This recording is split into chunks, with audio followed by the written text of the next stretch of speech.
Hi, it's Steve. Today we'd like to show you how to change the water level control on your washer.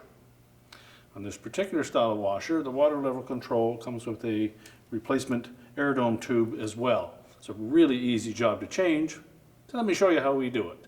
Now before we begin this repair, the first thing we'll need to do is to disconnect power to the washer. The next we need to tilt this console back to access the component, and to do so we need to remove these end caps. So just grasp the top of them, lift up, disengage a little tab, then unhook them from the front and set it aside. Do the same on the opposite side. Now that will expose the mounting screws that go down through the front. So using a number 2 Phillips screwdriver, we're going to loosen those screws almost completely out.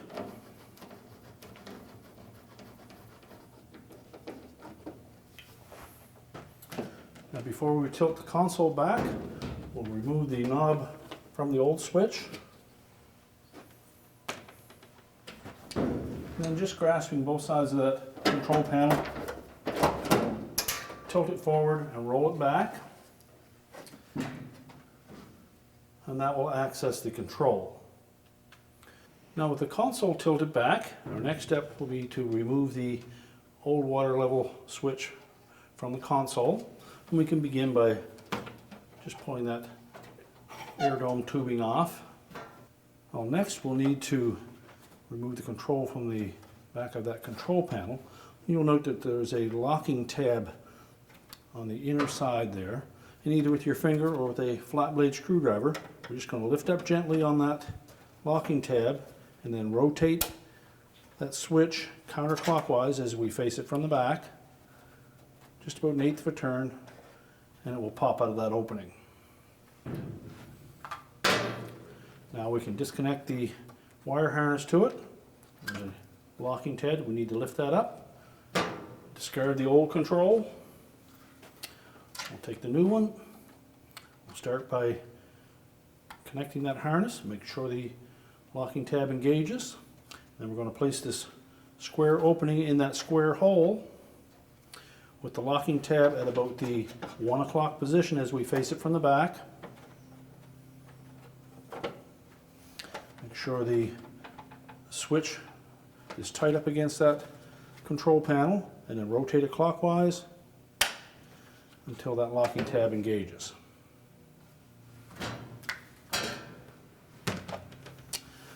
Now next, to replace the tubing that came with this kit, we're going to release these 2 hooks that secure the back panel to the main top or to the cabinet. And as well, we'll need to disconnect the lid switch connector. So just lift up on that locking tab and remove the harness. And then with the screwdriver, go down into the opening, catch the hook on the front of that clamp and pry it back and up to release it. Same on the opposite side. And we can set those aside. And then we'll carefully lift up on that cabinet while we allow the back panel to fall backwards.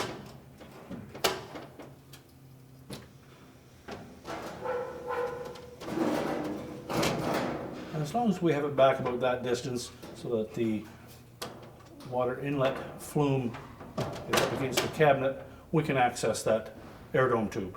Now with the cabinet tilted back like that, you should be able to access this air dome tube where it connects to the side of the tub. So just reach in with your hand and pull it off. Thread it through the holder on the side of the tub.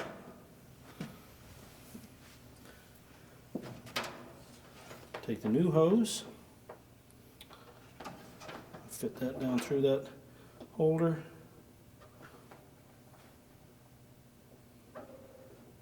and then over the nipple on that air dome. Make sure it's pressed firmly on. And then all that remains is to thread this hose through the same channel as the existing one, which is up through a little clip on the back panel, or 2 clips on the back panel, and underneath the injector hose and across the top of the wire harness. So we'll pull the old tubing up through those clips on the back panel, discard it,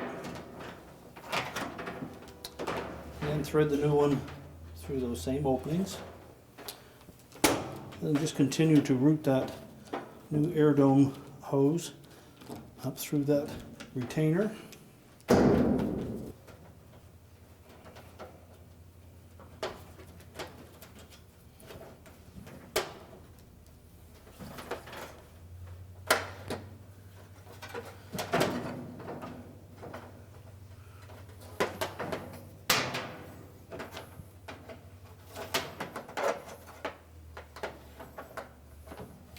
You will note that the replacement tubing may be somewhat longer than your original tubing, so you can cut that to length, or you can just coil it up.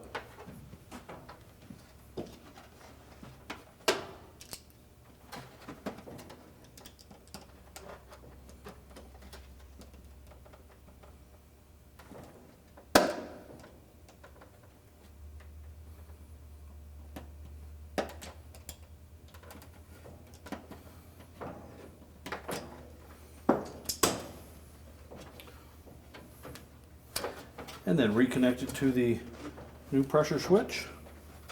Make sure it's fully inserted onto that barb. You can then tilt that cabinet forward enough that the water inlet injector will fit underneath it, and then rest it back in position. Check the bottom corners to make sure that it's sitting properly on the base frame. And then make sure that the back panel fits evenly on both sides. And while holding it in place, we'll put the retaining clips back on.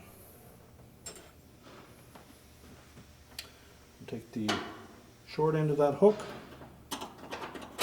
connect it to the back panel, and then just press it in place.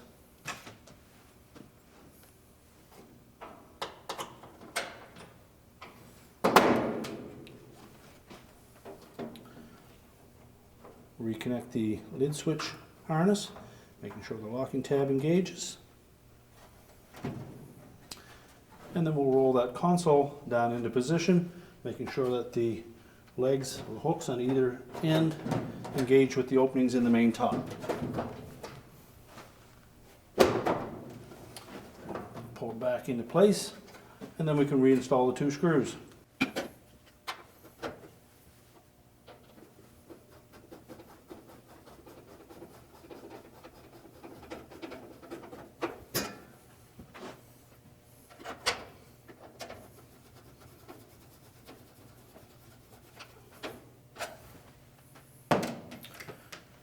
You can then reinstall the end caps. Be sure to engage that bottom hook as well as the 2 side ones and the 2 at the top. So put the bottom in first, line up the side ones, and then snap it in place.